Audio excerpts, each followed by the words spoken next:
Hello students, welcome to my channel. तो आज हम इस वीडियो में जो कम्युनिटी हेल्थ नर्सिंग का चैप्टर है डिटर्मिनेंट्स ऑफ हेल्थ, उसमें एक टॉपिक आता है हाउसिंग।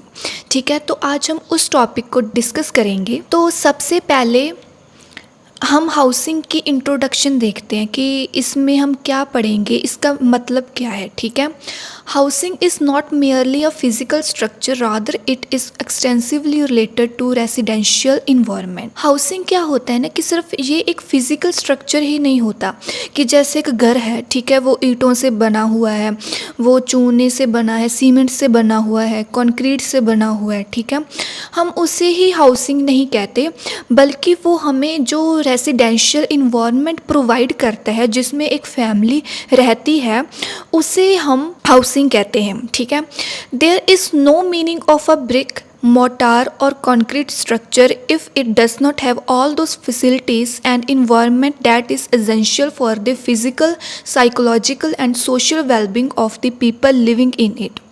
इसका मतलब ये है कि जो ब्रिक ईंट होती है, मोर्टार उसे कहते हैं जो चूना होता है, ठीक है, कंक्रीट स्ट्रक्चर की इनका कोई मतलब नहीं अगर वो हाउस, जो उस हाउस में रहने वाले जो फैमिली है, उस फैमिली को फैसिलिटीज़ और इन्वायरमेंट ही ना दे पाए जो उनके फिज़िकल, साइकोलॉजिकल और सोशल ग्रोथ के लिए इम्पॉर्टेंट है। ठीक है, तो इसका मतलब यह है कि हाउस हम उसे ही कहेंगे, होम हाउसिंग हम उसे कहेंगे जिसमें हमें फैसिलिटीज़ मिल रही हैं, हमें इन्वायरमेंट मिल रहा है ऐसा जिसमें हमारी ग्रोथ हो रही है। ठीक है, वो कहते हैं ना कि home is the most comfortable place in the world, कि हम उस जगह में कंफर्ट फील करें, हम उस जगह में पीसफुल फील करें, उसे हम हाउसिंग कहते हैं। सिर्फ इतना ही नहीं कि ईंटों से बना हुआ है, कंक्रीट से बना हुआ है, लेकिन वो हमें फैसिलिटीज़ भी प्रोवाइड करे, हमें ऐसा इन्वायरमेंट भी दे जिसमें हम कंफर्टेबल फील कर रहे हैं, उसे हम हाउसिंग बोलते हैं। ठीक है, उसके बाद आता है डेफिनेशन, कि होम की डेफिनेशन देखते हैं। Home is a place where one lives, और home is an environment offering security and happiness. Home ऐसी जगह है जो हमें सिक्योरिटी और हैप्पीनेस प्रोवाइड करती है, हम सिक्योर फील करते हैं, हम खुश रहते हैं अपने घर में। ठीक है, उसके बाद आता है हाउसिंग स्टैंडर्ड्स इन इंडिया। ठीक है, ये हमें इन्वायरमेंटल एंड हेल्थ कमेटी, जो कि 1947 में आई थी, जब हमारा देश आज़ाद हुआ था, हमें इंडिपेंडेंस मिली थी, तब ये कमेटी आई थी। इस कमेटी ने क्या किया था, हमें रेकमेंडेशंस दी थी कि हाउसिंग के क्या स्टैंडर्ड्स हो सकते हैं, कि वो कैसे कि जो घर है वो कैसी जगह पे हो, उस घर की दीवारें कैसी हो, उस घर का एरिया कितना हो, उस घर का जो फ्लोर है वो कैसा होना चाहिए। ये कुछ हाउसिंग स्टैंडर्ड्स है जो हमको इस कमेटी ने दिए थे। ठीक है, तो हम वो देखते हैं कि वो कौन कौन से स्टैंडर्ड्स थे। तो सबसे पहले आता है दिस साइड, कि जहाँ पर हम अपना घर बना रहे हैं वो जगह कैसी होनी चाहिए। ठीक है, be elevated from its surroundings, कि सबसे पहले तो वो जो जगह है जहाँ पर हम अपना घर बनाने जा रहे हैं, वो जगह आसपास की जगह से ऊंची हो। ठीक है, ताकि बरसात के मौसम में कोई दिक्कत ना आए, या फिर इन फ्यूचर कोई भी अगर गवर्नमेंट वहाँ पर कंस्ट्रक्शन करेगी, रोड्स बनाएगी, तो उससे क्या होगा, हमें कोई दिक्कत ना हो। इसीलिए कि जो वो जगह है वो ऊंची होनी चाहिए आसपास की जगह से। ठीक है, पहले क्या होता था कि पहले वो सुविधा नहीं होती थी, कि अब तो वो सुविधा आ गई कि जो हम घर होता है वो बना बनाया घर उठा लेते हैं और फिर उसको ऊंचा कर देते हैं। ठीक है, पहले ये सुविधा नहीं होती थी, इसीलिए कहा है कि जो जगह हम ले रहे हैं वो ऊंची होनी चाहिए। गवर्नमेंट क्या करती है, अगर रोड्स कंस्ट्रक्ट कर रही है, ठीक है, तो अगर नया रोड बना रही है तो वो पहले से ऊंचा होगा। ठीक है, ऊंचा होगा तो उससे क्या होगा कि वो जब भी बनाएगी तो वो तो ऊंचा होता ही जाएगा। तो फिर इससे क्या होगा कि जो हमारे जो घर होगा वो तो उसी जगह पर है। ठीक है, उसकी तो ऊंचाई नहीं बढ़ रही, तो इससे क्या होता है ना कि वो हमें प्रॉब्लम आते, इन फ्यूचर हमें उससे प्रॉब्लम आती है। इसलिए हम पहले ही ये देख कर रखते हैं कि जो हम जगह खरीद रहे हैं वो ऊंची होनी चाहिए, अगर ऊंची नहीं है तो उसे ऊंची करवा दें। ठीक है, उसके बाद आता है have independent access to a street, जहाँ पर हम घर बना रहे हैं जो वो जगह है उस वो क्या है, स्ट्रीट के पास हो, ठीक है, स्ट्रीट के साथ वो अटैच हो, इंडिपेंडेंट एसेस हो। ऐसे नहीं कि स्ट्रीट कहाँ पर है और हमारे जो घर बन रहा है वो उससे दूर है, स्ट्रीट से दूर है, तो उससे हमें ही परेशानी आएगी। इसीलिए हम पहले यही देखेंगे कि जो स्ट्रीट है उसके पास ही हो घर, ठीक है। उसके बाद आता है be away from nuisances such as smoke, smell, excessive noise and traffic. जो हम जगह देख रहे हैं ना, तो वहाँ पर ये चीज़ें हमें बॉदर ना करें, ठीक है। जैसे फॉर एग्जांपल अगर कोई वहाँ पर इंडस्ट्री है, ठीक है, जो कोई भी इंडस्ट्री है जो धुआं छोड़ती है, तो उससे क्या होगा कि इन फ्यूचर अगर हम वहाँ पर हमने घर बना भी लिया तो वो धुआं हर टाइम हमारे घर में आता रहेगा, ठीक है। जो हमारा फ्लोर होगा, जो बाहर वाला फ्लोर होगा, वो हर टाइम गंदा रहेगा उस धुएं की वजह से, ठीक है। और अगर कोई इंडस्ट्री है जिससे स्मेल आती है, तो उससे क्या होगा, हर टाइम हमारे घर में वो स्मेल ही आती रहेगी और हम कंफर्टेबल तो फील करेंगे ही नहीं, ठीक है। या अगर वहाँ पर ट्रैफिक है, हर टाइम ट्रैफिक है, तो जो वो रोड है वो बहुत बिजी है, तो इसके वजह से क्या होगा कि हमारी अगर रात को सोने में भी दिक्कत आएगी, अगर हम दिन में सो रहे हैं तो उसमें भी दिक्कत आएगी, क्योंकि हर टाइम ट्रैफिक चल रहा है, वहाँ से नॉइस आ रही है, तो इससे क्या होता है कि हमें ही परेशानी होगी। इसलिए हम जगह वो देखें जो कोई इन चीज़ों से दूर हो। उसके बाद आता है हैव प्लीजिंग सराउंडिंग्स, की जो हमारे आसपास की सराउंडिंग्स हैं, जहाँ पर हम जगह ले रहे हैं, वो जो सराउंडिंग है ना वो अच्छी हो, प्लीजिंग हो, कंफर्टेबल हो, हरी भरी हो, ठीक है। ऐसी मतलब अनप्लीजेंट सराउंडिंग्स ना हो, कि पीसफुल सराउंडिंग्स हो, जिससे हमें देखकर हमें शांति मिले, कि हमें पीस मिले, कि हाँ बहुत अच्छा है, कंफर्टेबल फील कर रहे हैं, ठीक है। कोई नॉइस ना हो वहाँ पर, कोई अच्छे अच्छे दरख्त लगे हों, अच्छे अच्छे पेड़ लगे हों, तो इससे क्या होगा, जो प्लीजिंग सराउंडिंग होगी ना, उससे हम भी पीसफुल फील करेंगे, हम भी कंफर्टेबल फील करेंगे। तो ऐसी सराउंडिंग होना बहुत इम्पॉर्टेंट है। उसके बाद आता है be dry and safe, should be well drained, कि जो हम वो जगह खरीद रहे हैं ना उसके वो ड्राई हो, उसकी जो सॉयल है वो गीली ना हो, ठीक है। इससे क्या होगा कि अगर हम वहाँ पर अपना घर बनाएंगे, तो वो जो स्लाब है, जिसे हम स्लाब भी बोल देते हैं, कि जो वो गीलापन है, उससे क्या होगा, हमारी जो दीवारें हैं वो ख़राब हो सकती है। हम दीवारों पर पेंट करेंगे, वो पेंट उतर जाएगा, ठीक है, उससे हमारा घर भी ख़राब हो जाएगा। इसलिए जो हम जगह खरीद रहे हैं ना वो गीली ना हो, उसकी जो सॉइल है वो गीली ना हो, वो सूखी हो और वेल ड्रेन्ड हो, वहाँ पर ड्रेनेज सिस्टम अच्छा हो, ताकि जो भी पानी है वो उसका अच्छी तरह से वो ड्रेन हो सके। अगर ड्रेनेज सिस्टम अच्छा नहीं होगा वहाँ पर जहाँ पर हम जगह खरीद रहे हैं, तो उससे क्या होगा कि हमारा घर ही आगे जाके हमें ही परेशानी होगी। अगर फॉर एग्ज़ाम्पल बरसात के टाइम पे जब वहाँ पर पानी इकट्ठा होगा, अगर ड्रेनेज सिस्टम है, अच्छा ड्रेनेज सिस्टम है, तो वो पानी निकल जाएगा वहाँ से, ठीक है, हमें कोई भी परेशानी नहीं आएगी। अगर बरसात के मौसम में वहाँ पर पानी इकट्ठा हो गया और ड्रेनेज सिस्टम अच्छा नहीं है, तो उससे क्या होगा कि वो जो पानी है हमें ही परेशान करेगा, हमें ही दिक्कत पहुँचाएगा, ठीक है। तो ड्रेनेज सिस्टम होना बहुत ज़रूरी है। उसके बाद आता है सेटबैक। सेटबैक क्या होता है कि जो हमारा घर है उसके आसपास की जो जगह है उसे सेटबैक कहते हैं, ठीक है। अगर वो सेटबैक अच्छा होगा तो हमारे घर में अच्छी वेंटिलेशन होगी, लाइटनिंग होगी, ठीक है। जो हमारे घर के अगर वो जो आंगन है वो छोटा होगा, सेटबैक छोटा होगा, हमारे घर के आसपास जगह नहीं होगी, तो फिर क्या होगा कि वो वेंटिलेशन भी प्रॉपर तरीके से नहीं होएगा और घुटन सी फील होगी, ठीक है। लाइटनिंग अच्छी तरह से नहीं आएगी रूम्स में। तो इसीलिए जो सेटबैक है वो अच्छी तरीके से होना चाहिए, चाहे वो रूरल एरियाज है चाहे वो अर्बन एरियाज है, लेकिन एक सेटबैक होना चाहिए कि ताकि जो प्रॉपर वेंटिलेशन और लाइटनिंग हमारे घर में हो। इसीलिए जो घर के आसपास जो भी जगह वो एकदम ओपन स्पेस होनी चाहिए, वो कम नहीं होनी चाहिए, वो काफ़ी हो ताकि वो हमें बेनिफिट करे। उसके बाद आता है फ्लोर, कि जो हमारा घर का फ्लोर है वो कैसा होना चाहिए। It should have 2 to 3 feet height of base, कि 2 to 3 फीट वो ऊंचा होना चाहिए, ठीक है। फ्लोर शुड बी सॉलिड, जो फ्लोर है वो सॉलिड होना चाहिए। और जो हमारे घर में जो टाइल्स लगी हुई हैं उनमें कोई भी क्रैक्स ना हो, अगर क्रैक्स होंगे तो फिर हमें ही वो दिक्कत पहुंचाएंगे। इसीलिए जो हमारा फ्लोर है वो स्मूथ होना चाहिए और वाटरप्रूफ होना चाहिए।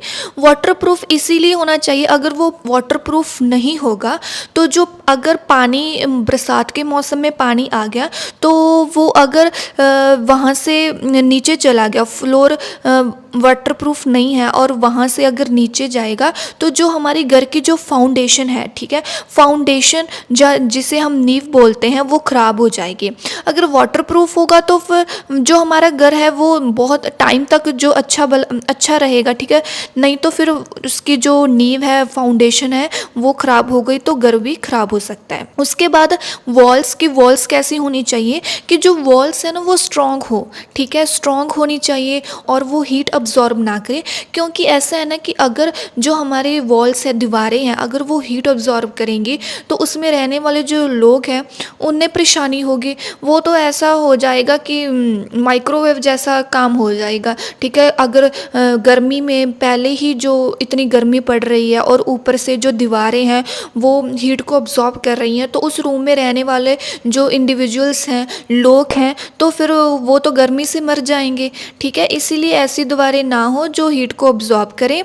और उसके बाद आता है it must be weather resistant, जो दीवारें हैं ना वो वेदर रेजिस्टेंट होनी चाहिए, ठीक है। फॉर एग्जांपल बरसात के मौसम में वही बात आ गई कि बरसात होती है, ठीक है, तो उससे वो रेजिस्टेंट, वेदर रेजिस्टेंट हो कि पानी उनको ख़राब ना करे, या फिर और कोई भी वेदर हो, वो किसी भी वेदर में वो ख़राब ना हो, इसलिए वो वेदर रेजिस्टेंट होनी चाहिए। It should have 9 inch brick wall plastered smooth and coloured cream और वाइट। जो ब्रिक्स होती हैं ना वो दो तरह की होती हैं, ठीक है। एक तो रेड कलर की होती हैं, एक ऐसी सीमेंट वाली होती हैं, ठीक है, जो पिक्चर में है। जो रेड कलर की होती है ना उनकी जो लेंथ होती है वो 7.5 के आसपास होते हैं, 7.5 इंच के आसपास। तो जो ये 9 इंच वाली ब्रिक्स होती हैं ना इनको हम फ्लाई ऐश सीमेंट ब्रिक्स बोलते हैं, ठीक है। ये दीवारों पे लगती हैं। और जो हमारे घर की जो चार दीवारी होती है ना वो जो दीवारें होती हैं वहाँ पर ये ब्रिक्स हो तो वो बहुत ही स्ट्रॉन्ग दीवारें लगती हैं। और जो उनका कलर होता है, जो कलर है दीवारों का, वो क्रीम या फिर वाइट कलर होना चाहिए, ठीक है। तो उसके बाद आता है रूफ़, कि जो हमारे घर की छत है उसकी हाइट कितनी होनी चाहिए, ठीक है। तो यहाँ पर लिखा है the height of the roof should not be less than 10 feet और 3 सेंटीमीटर, कि जो हमारे घर की छत है उसकी जो हाइट है वो 10 फीट से कम नहीं होनी चाहिए, या फिर हम बोल सकते हैं 3 मीटर से कम नहीं होनी चाहिए, उससे ऊपर ही होनी चाहिए, ठीक है। 3 मीटर से ज़्यादा हो, 10 फीट से ज़्यादा हो, लेकिन इससे कम नहीं होनी चाहिए। उसके बाद आते हैं rooms. The number and area of rooms depend upon the size of the family, कि जो नंबर है कि हमारे घर में कितने रूम्स होने चाहिए, उन रूम्स का एरिया कितना हो, it depends upon the family, it depends upon the size of the family, कि जो हमारी फैमिली में कितने लोग रह रहे हैं, कितने हमारी फैमिली छोटी है या बड़ी है, ये उस पर डिपेंड करता है कि हमारे घर का और रूम्स कितने हो और उनका एरिया कितना हो, ठीक है। उसके बाद आता है floor area. For a single person the floor area of the living room is 10 square feet and at any cost it should not be less than 5 square feet, कि जो अगर एक इंसान है ना तो उसके लिए जो लिविंग रूम है उसका जो फ्लोर का एरिया है वो 100 स्क्वायर फुट होना चाहिए, ठीक है। ये 50 स्क्वायर फुट से कम तो बिल्कुल भी नहीं होना चाहिए, ये स्टैंडर्ड्स हैं, ठीक है, हाउसिंग स्टैंडर्ड्स हैं ये। उसके बाद अदर्स आता है। तो सबसे पहले हम विंडोज़ देखते हैं कि विंडोज़ जो खिड़कियां हैं वो कैसी होनी चाहिए हमारे घर में। तो हाउसिंग स्टैंडर्ड्स हमें ये सजेस्ट करते हैं, ये हमें रेकमेंडेशंस देते हैं कि एक रूम में, जो एक लिविंग रूम है उसमें 2 विंडोज़ ज़रूर होनी चाहिए, ठीक है। और वो क्या हो, उनमें से जो एक विंडो है वो डायरेक्टली जो ओपन स्पेस है, जो बाहर हमारे घर के बाहर जो स्पेस है वहाँ पर वो ओपन होनी चाहिए विंडो, ठीक है। और जो वो विंडोज़ है ना, वो एक जो जैसे मान लो रूम है और जो उन विंडोज़ की हाइट है वो 1 मीटर से ज़्यादा नहीं होनी चाहिए। कि जो हमारे रूम का फ्लोर है, ठीक है, लिविंग रूम है, और उसका जो फ्लोर है उस फ्लोर से लेकर 1 मीटर के अंदर अंदर ही वो जो विंडो होनी चाहिए, उससे ऊपर वो इंस्टॉल नहीं होनी चाहिए, ठीक है। उसके बाद आता है लाइटनिंग, कि जो हमारा घर है उसमें अच्छी लाइटनिंग होनी चाहिए, ताकि जो सनलाइट है वो हमारे घर के अंदर आए। अगर हमारे घर में सनलाइट नहीं आएगी तो उससे क्या होगा कि जो हमारे घर में मोल्ड्स वगैरह हो सकते हैं, ठीक है, हमारे घर की दीवारों पर मोल्ड्स वगैरह हो सकते हैं। इसीलिए जो लाइटनिंग है वो हमारे घर में होनी चाहिए। उसके बाद आता है किचन। जो घर है उसमें एक सेपरेट किचन, अलग किचन होना चाहिए, और उस किचन में लाइट की सप्लाई, फ्यूल की सप्लाई और वाटर की सप्लाई होनी चाहिए, ठीक है। तो उसके बाद आता है प्रीवी। प्रीवी क्या होता है कि एक घर या फिर बिल्डिंग के बाहर कोई भी छोटा सा टॉयलेट, उसे प्रीवी बोलते हैं। तो एक सैनिटरी प्रीवी जरूर होना चाहिए, एक किसी भी घर में, हर एक घर में होना चाहिए। उसके बाद आता है गार्बेज एंड रिफ्यूज़। जो हमारे घर में जो भी कचरा होगा उसको डिस्पोज कैसे करना है, ठीक है, हाइजीन मेंटेन रखने के लिए, तो उसका भी प्रबंध हमें हमारे पास होना चाहिए। उसके बाद आता है बाथिंग एंड वॉशिंग। हर घर में बाथिंग के लिए सिस्टम और वॉशिंग के लिए सिस्टम जरूर होना चाहिए। वाटर सप्लाई अच्छे तरीके से होनी चाहिए, प्राइवेसी होनी चाहिए, ठीक है। उसके बाद आता है वाटर सप्लाई। हर घर में जो वाटर सप्लाई होनी चाहिए अच्छे तरीके से, एडिक्वेट वाटर सप्लाई होनी चाहिए, सेफ़ वाटर सप्लाई होनी चाहिए, सेफ़ ड्रिंकिंग वाटर होना चाहिए, ठीक है। तो ये कुछ हाउसिंग स्टैंडर्ड्स हैं जो हमें रेकमेंड किए गए थे। उसके बाद आता है features of healthy home environment, ठीक है।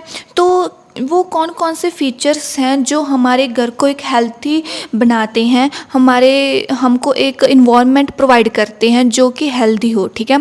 तो सबसे पहले ड्राई होम, वो मैंने बता दिया, जैसे कि जो घर है वो ड्राई होना चाहिए, कोई भी वहाँ पर स्लैब वगैरह नहीं होनी चाहिए। जैसे कि जो कुछ दीवारें होती हैं, ठीक है, उनमें जो पानी है वो सीमने लगता है, पानी आने लगता है, तो ऐसा कोई भी सिस्टम नहीं होना चाहिए। जो घर हो वो सूखा होना चाहिए, उसकी जो दीवारें हैं वो सूखी होनी चाहिए।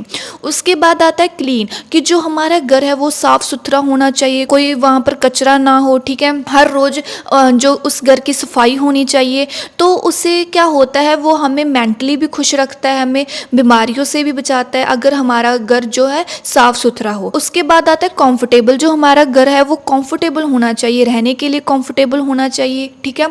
हज़ार्ड फ्री होना चाहिए, कोई भी वहाँ पर हमारे घर में ऐसी चीज़ें ना हो जिससे हमें खतरा हो, जो हमें हमारे लिए डेंजरस हो, ठीक है। हज़ार्ड फ्री होना चाहिए हमारा घर। वेल वेंटिलेटेड, जो हमारा घर है में वेंटिलेशन अच्छी तरीके से होनी चाहिए। वेंटिलेशन का क्या मतलब है कि जो एयर है वो हमारे घर में जो हवा है वो आनी चाहिए, हमारे रूम्स तक वो हवा आनी चाहिए। अगर अच्छी तरीके से वेंटिलेटेड होगा हमारा घर तो हम भी कंफर्टेबल फील करेंगे, नहीं तो घुटन जैसा फील होता है, ठीक है।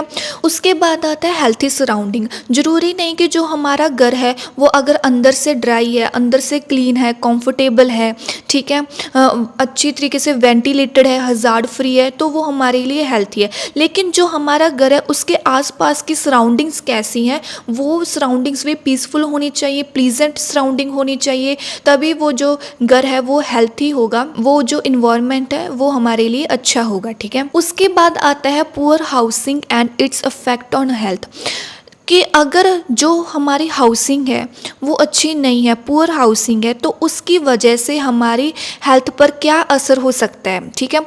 Housing is an important part of individual environment. Improper housing as an adverse effects on the health of a person, कि जो हाउसिंग है ना वो हमारे इन्वायरमेंट के लिए बहुत ज़रूरी है। अगर वो हाउसिंग इम्प्रॉपर होगी, अच्छी तरीके से नहीं होगी, तो उससे क्या होगा, जो उस घर में रहने वाले जो फैमिली है उस फैमिली के जो हेल्थ है उसको अफेक्ट कर सकती है।